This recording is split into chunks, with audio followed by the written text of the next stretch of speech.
was old. Caleb was old and Caleb was weak.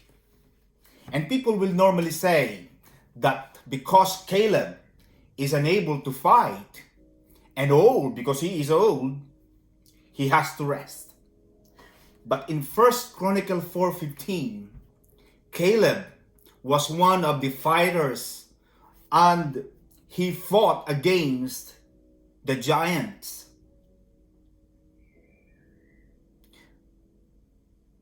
My topic for today, the word of the Lord, which I'm going to tell you today, is you are not old to slay a giant.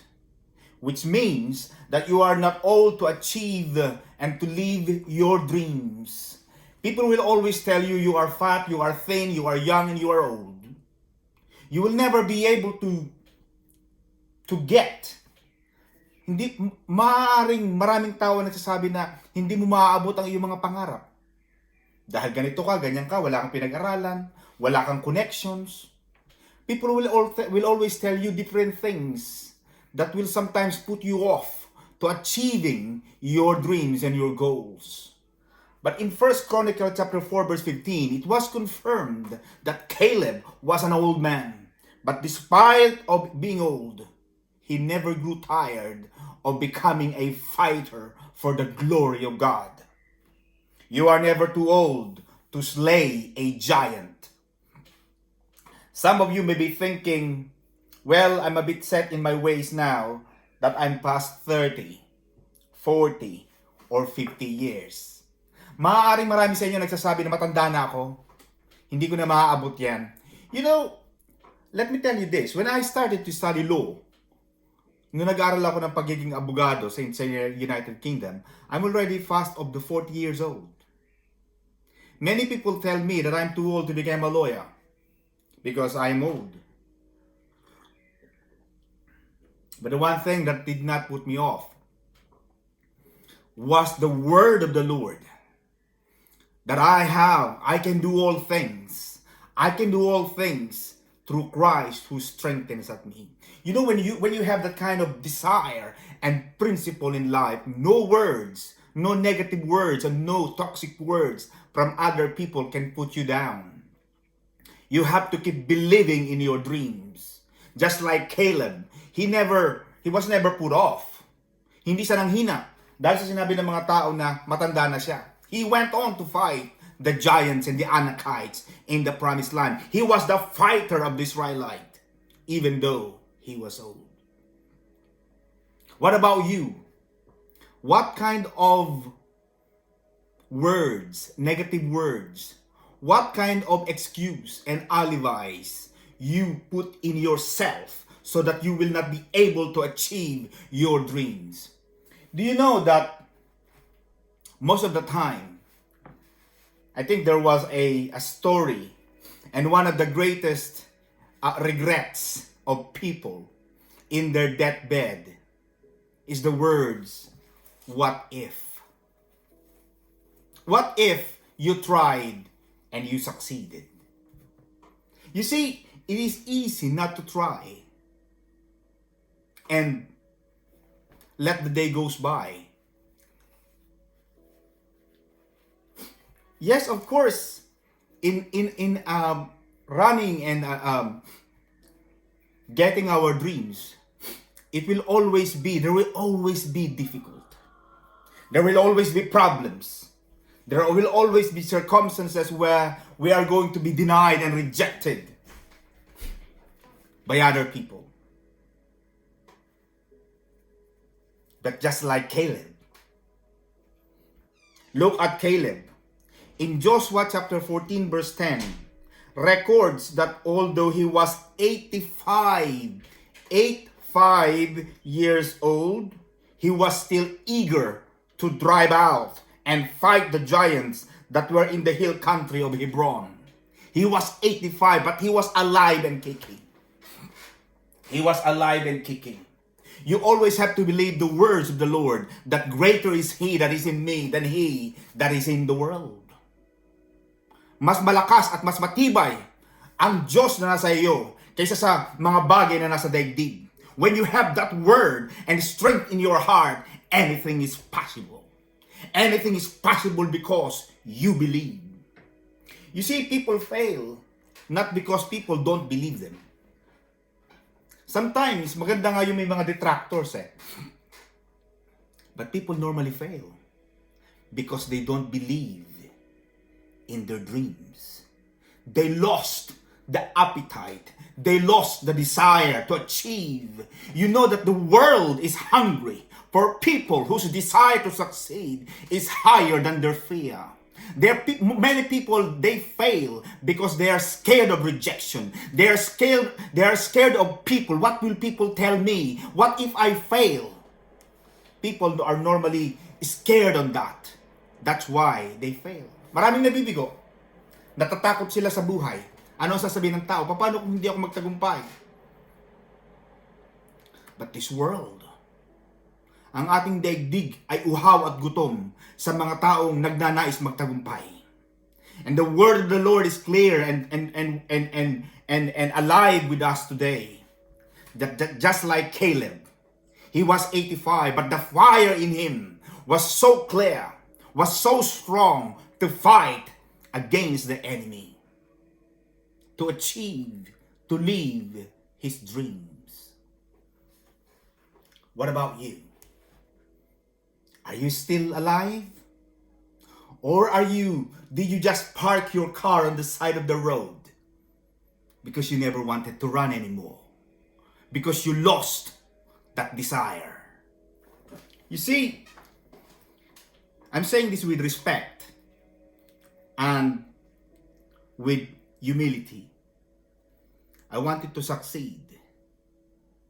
First, for the glory of God. Second, for myself and for my family. I wanted my family to be proud. I wanted my God to be proud of me. I don't want to go. You know, there was a story that I want to tell you. A man is going to die. And there were voices that were blaming him. These voices are called the gifts, the skills, the talents, and the wisdom. The wisdom and the skills and the talents were blaming this man. Look, you are going to die. And if you die now, we are going to die with you. How many dreams? How many ambitions? How many aspirations died with the person in grave? Maraming mga libro, maraming mga aklat ang hindi naisulat. Maraming mga politicians ang dapat naging politicians. Maraming mga leaders ang dapat na ipinanganak. But because the person lost the desire to succeed, and because of fear, because of rejection, he never made it in life. May tonight, Caleb, become your example. Never give up. You are not too old to slay a giant. You are still there. You've got the right stuff. Don't go to the grave with all your talents and gifts and your wisdom. Live your life to the full. That before you go to the grave, before you die with everything you have made it. Na lahat ng bagay na ibinigay sa iyo ng Panginoon, lahat ng mga talento, ng karunungan na ibinigay sa iyo ng Diyos, lahat ay nagamit mo before you leave the world. Leave the world a better place. Iwanan mo ang sandaigdigang ito ng mas maganda kaysa sa nung ikaw ay dumating. Gamitin mo ang lahat ng talento. Gamitin mo ang lahat ng karunungan, ang lahat ng lakas at talino ibinigay sa iyo ng Diyos. Huwag kang matakot sa failure. It's part of the game. People will always fail, and it's part of being successful. Most successful people, and I think all of them, they normally fail. But success is not about failures. It's not about becoming an overnight success. Success is about failing and getting up. Sabi nga nila, it's not about failing. It's what you do after you failed. Do you remain a failure? Or will you stand up and prove your critic wrong? Anong gagawin mo when you fail? You have to get up. You have to prove the world that you are still standing. You can never maintain, you can never remain a failure. Huwag kang manatiling talunan. Huwag kang umalis sa daigdig na ito na talunan. Gamitin mong lahat ang talino, ang ibinigay ng Panginoong Hesus. In Isaiah 54 verse 2, there was a word that was given to prophet Isaiah. And I'm giving you this word today as well. Now to him, enlarge the place of your tent. Enlarge the place of your tent. And let the curtains of your habitations be stretched out. The Lord is commanding you. The Lord is telling you to enlarge your territory. To enlarge your visions. To enlarge your tent. Let the curtains of your habitations be stretched out. Do not hold back. Lengthen your cords and strengthen your stakes. The Lord is giving you the privilege to fly above the horizon. Nothing to be afraid. Ano sabi ng Panginoon? Stretch. Lengthen. Spread your wings and fly high above. Never be scared of the wind, just like the eagle. Kaya inihalimbawa tayo ng Panginoon sa isang agila. Because the eagles, they're not afraid when the winds are so strong. They're not scared when the clouds are unclear. Because the eagles are designed to face the wind, stretch on, head on, and they face the wind. The more the wind's blowing, the more current, the more precious the air is coming against the eagle. But the eagle remains flying above the wind. The stronger the wind, the higher the eagle can fly. One of the things that people fail, the reasons they fail, is because they remain with their chicken friends. You see, ano sabi ng Biblia, mga kapatid? Bad companies corrupt bad characters. It's sometimes people fail because of the negative, the toxic friends that you are surrounded with. If you wanted to succeed, surround yourself with good, godly, and positive people. Going back to Caleb, he was 85 when he killed the Anakites. The Anakites are the giants in the Bible. In Deuteronomy 9, verse 1 to 2, the Anakites were a giant-like people. Mga higante ang pinatay ng isang normal na taong si Caleb. He was not scared because he understands the principle. He understood the principle that God is with him and he will fight for him.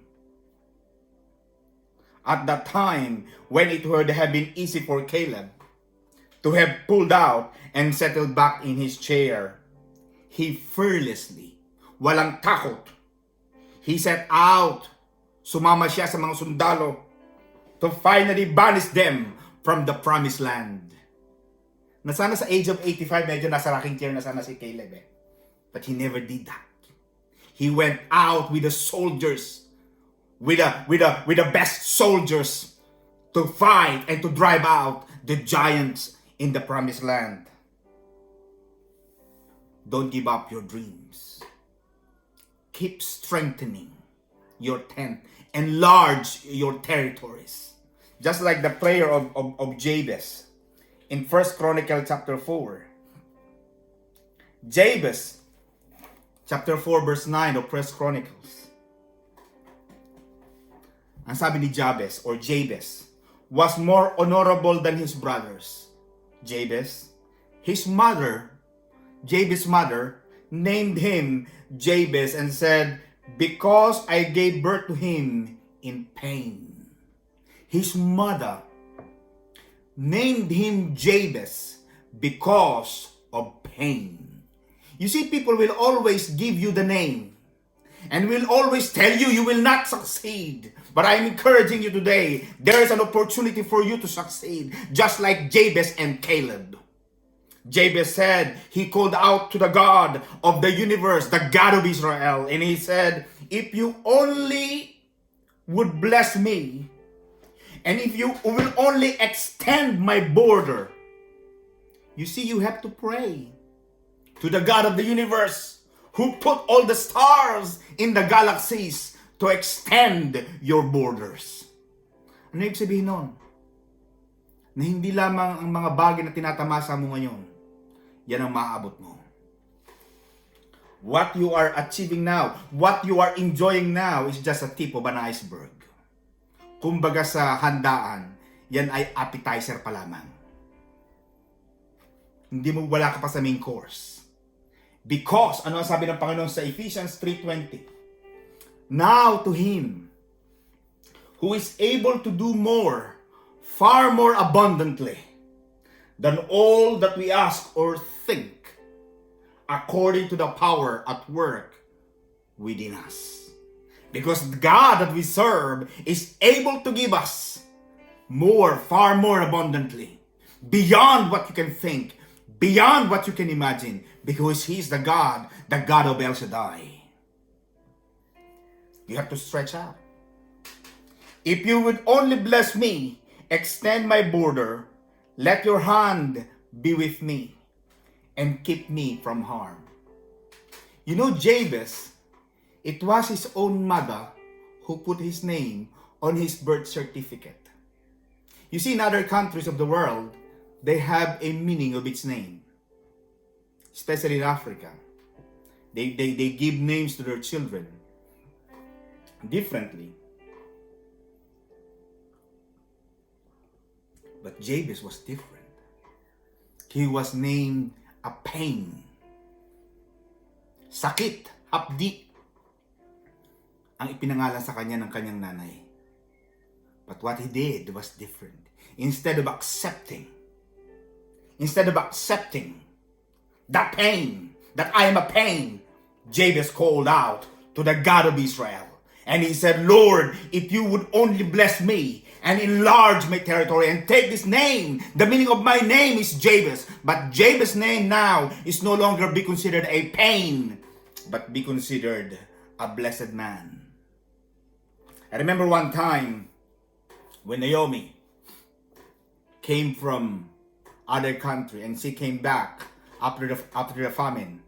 After the famine was over in Israel, nung matapos na ang kagutom sa Israel, bumalik na si Naomi sa Israel. At tinatawag siya ng mga tao, Naomi, Naomi.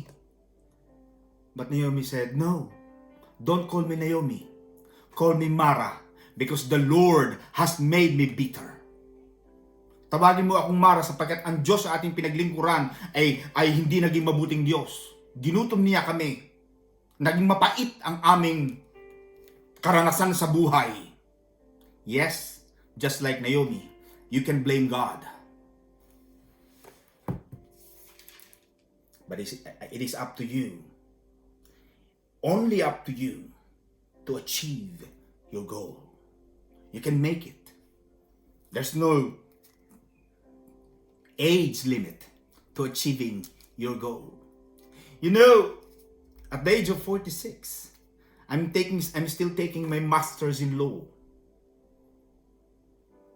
But when people said, when I was in college, I was joining a debate society in my university, they refused me because they said that I have a problem with my speech, and secondly, my principle, my arguments are very weak. They did not accept me as a member of a debating society because I am weak. And when I came to the UK, that same words are still playing in my ear. That I have a problem with my speech. I am weak. My arguments are weak and I cannot be a lawyer.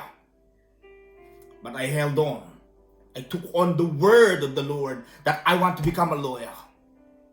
I wanted to fight for the human rights of people. And now mga kapatid, hindi nyo na itatanong, marami na akong mga kasong na ipanalo. There are many cases I have won. There are many cases that I have fought and won, even up to the upper tribunal, even to the higher court. I've won many cases, countless of cases. I achieved the goal. I lived my dream. I believed in my dream. I am not old to achieve and to slay a giant just like Caleb. Naniwala ako na ang lahat ng bagay ay aking magagawa sapagkat kasama ko ang Panginoong Jesus. Ganon din ang sinasabi ko sa iyo ngayong kapatid. Isama mo sa iyong mga pangarap ang Panginoon. At sabihin mo, Panginoon, samahan mo ko. Hayaan mo maabot ko ang aking mga pangarap. Panginoon, hayaan mo maging pagpapala, maging kagalakan, maging kasayahan at kaligayahan ng iyong kaharian, ng iyong pangalan, ng aking buhay. Ganon dapat ang inyong gawin, kapatid. Huwag mong sabihin matanda ka na, huwag mong sabihin wala kang pera, huwag mong sabihin ganito, ganyan, because sometimes you are the one who is putting yourself down. You have to uplift yourself. You have to encourage yourself and run the race. Do not leave this world empty. Do not die with all your talents and with your skills within you. Lagi mo sabihin sa sarili mo, I can do it. I can do it. It is possible in me. And when you keep saying that, when you keep motivating yourself, you will open your eyes and you will see you have achieved things beyond your imagination.